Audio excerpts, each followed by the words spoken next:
take down Detroit. Tom Brady on third down, scans the field and gets sacked. Grady Jarrett brings him down. But then a flag flies.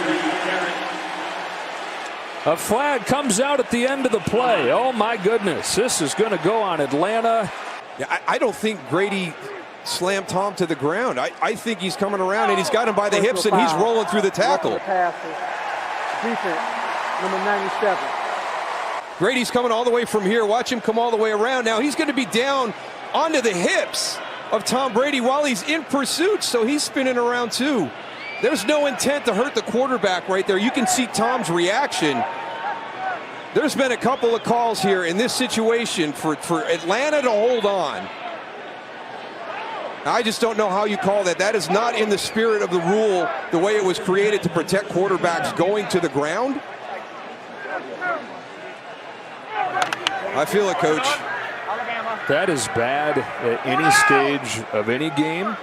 In everything we do, we strive for consistency. Let's show you some pressures today. That's not called. A little bump there at the end. That one's not called. Down low, there was a little bit of an explanation there, but not called. Troy Anderson not called. And then with the game on the line, we're going to call that one. And that's the inconsistency that becomes frustrating.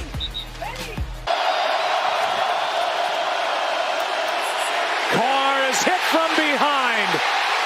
And the ball is taken away by Jones. A flag comes out on the play. Roughing the passer, number 97. Defense, 15-yard penalty, automatic first down. So there it is. The full body weight, as John said. Let's watch. Yeah, he said 97. Obviously, he meant 95, but that ball's out clearly. It's definitely out, and you can hear the crowd. I don't blame the crowd at all. I don't either, and I can only imagine how Chiefs fans are reacting at home, because you can see Andy Reid.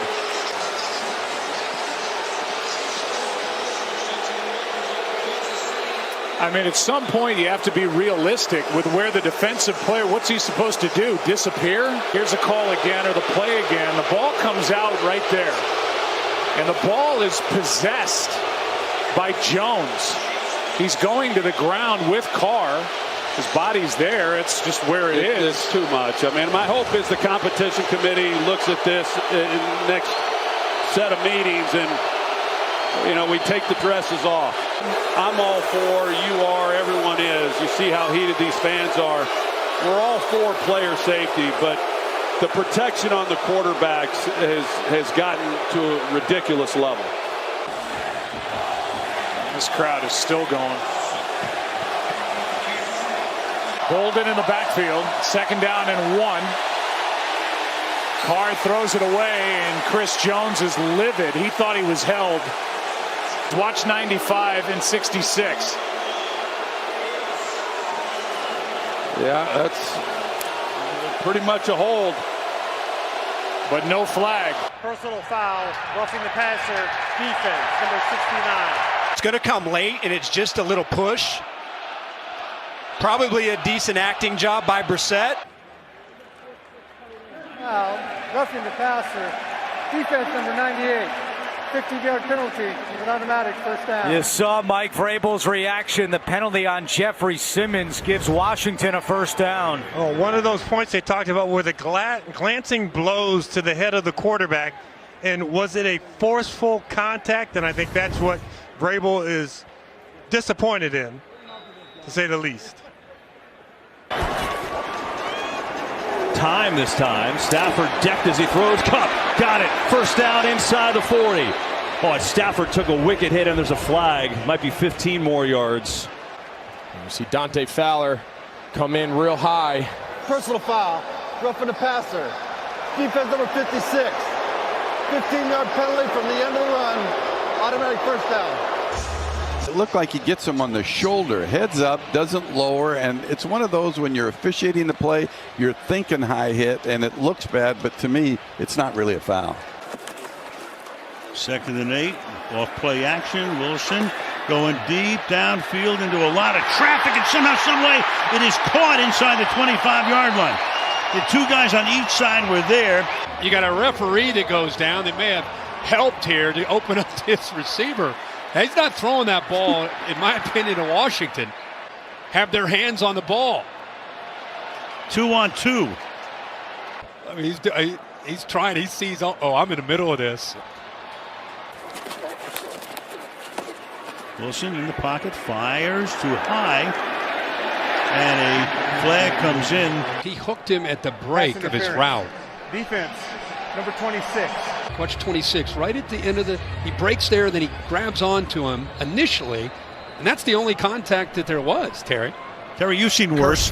I mean, Al, I don't see any significant hindrance on that. Maybe a cliche, but they're living it today. Brady steps into pressure, and it's incomplete, but a flag down. And this is going to be holding on Atlanta to extend this drive. Holding. Defense, number 24.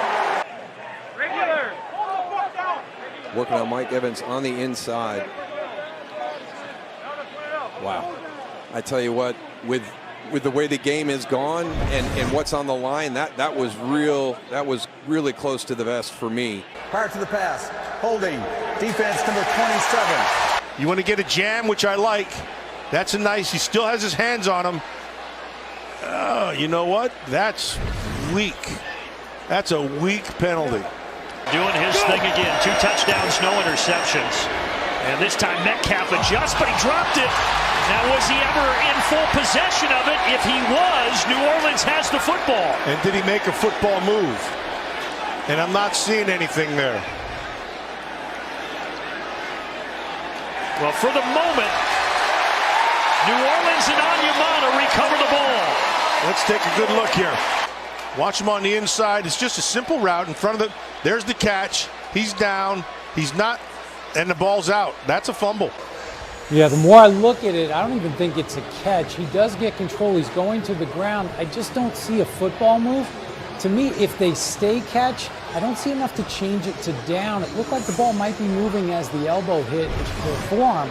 But again, he has to perform an act common to the game on the way to the ground. I just didn't see it. After reviewing the play, the ruling on the field stands. Wow. So a big call in this game. They handle the pressure, a wobbler to McLeod. And he'll go down and lose the ball at the end of the play. And McLeod is still down, now going to get up after the 45-yard kick. That's tremendous coverage right there, but he tripped him. That should be a penalty. Timeout Baltimore, but they had 12 in formation, and the snap looked like it was imminent. The flag was thrown. Prior to 12 men on the field, the defense, timeout Baltimore. Okay, now that sounds a little funny, right? Wasn't prior to 12 men on the field. It was wow. Yeah, Mike, once the snap is imminent, it's a foul. The ball becomes dead immediately. You just can't buy yourself out of that with a timeout after that's happened. Chipping that way. On first down, Burrow scans. It's Pirine one more time. And Samaje makes a man miss. Patrick Queen. Struggled in the playoffs with pass protection on the play prior. Probably got away with a hold there against Owe. And it really set up the completion. Pass interference. Defense number 24. Ball be placed at the spot of the foul and an automatic first down. He's going to get on the good side of Marcus Peters. And then he does a little hesitate and go down the field. Peters' head is turned back around. Their feet get tangled. And that was the call. Now there's a jersey hold, but the tangled feet is not pass interference. And the Bengals might be in an illegal formation here. 47, Pirine runs up the middle for 4 yards. Was on the line of scrimmage, and there's the tight end, right? That is an illegal formation. That's going to change stuff going forward. I like him. He's got the ability to really come in and compete at a high level. He's got a first. Oh, my goodness. Hamlin, and look what happens here after that. Uh-oh. And we're going to have a scuffle breaking out here. Uh-oh. This gets all the way going up the stands here. I'm going to have to put you out there, Jim. James Daniels has just got to get off that sideline. Well, from New York. This is a penalty, 100%. His knee's already down. Hamlin, it's almost like if he's sliding, that's definitely going to be a penalty. And it kept moving. Oh, that's a penalty. And that's a penalty. That's a teammate trying to defend his quarterback. The action on the quarterback was legal. All right, Gene, there's a lot to sort out there. What did you think? Did they have it right? Was that a legal hit on the quarterback, first of all? In my opinion, Jim, I think when Kenny Pickett starts his slide there, that he's got to get better protection. The slide started a little earlier than the contact by the defender. I would have supported a hit for sure on Kenny Pickett. Agreed. And then with the frustration of the game, guys. 3rd and 10. Off the low snap. Dobbs trying to find running room. None there. Oh, he's politicking for a face mask. They might have got away with it. And watch the wrap up.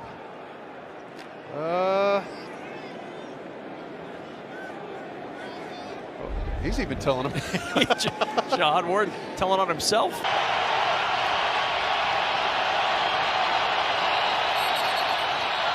And now you got a stoppage here. I think there's a little confusion as to what down it is. ATC spotter. Right, or they're. But Bonino's coming out of the game. So the word came down, take him out. And that word came from the sideline, gives Reich a chance to talk to Ryan. Last thing in the world you want to take here is a sack. That's the last. That could run the clock out. Pierce and Pittman get most of the attention, but you go back to the Tennessee game last week, especially in the red zone, the size of these tight ends are a heck of a matchup, tough matchup for a defense. And he's down to the bottom, the big tight end, Jelani Woods, matched up against Surtain. Oh. 5-yard penalty. Oh, my God. A delay of, so he said, wait a minute, the play clock should have gone to 25. He said, you didn't tell me. You didn't tell me. Yeah. You talk about clock management. The Zebras need a little bit of that too. There's the play clock in the bottom right. Now he's telling Ryan. Now he's telling Matt Ryan. Right. Matt Ryan had no idea that it was down to 8 or 9 seconds. Yeah. It was an administrative stop to get the player out of the game. Yeah. So the play clock was under 10. It was at 3. The play clock goes back to 10, not 25. So once he put the ball back in play, he only had 10 seconds to get the snap off. Matt Ryan, in that situation, do you notify the quarterback before that happens? Because he seemed surprised. That absolutely should have happened. The referee should have gone to Matt and said, there's only 10, get your play called and get up to the line.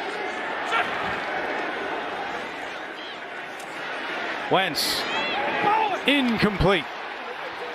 Intended for McLaurin, and his 4th down. That was more interference than the previous play because the arm goes around the waist of McLaurin and hooks him. You're going to push up the field. You're going to run a comeback, one of the basic routes in the route tree. See that left arm hook McLaurin? Credit to this Falcons defense. They bend but don't break. Then the offense. Now they're running the kicker off.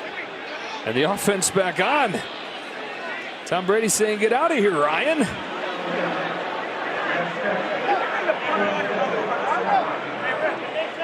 It at the very least forces Atlanta to burn a second timeout. Judging by Tom Brady's reaction here, they had more intent than just getting Atlanta to use a timeout. I was the same as you, Joe. I saw Ryan Succop coming onto the field.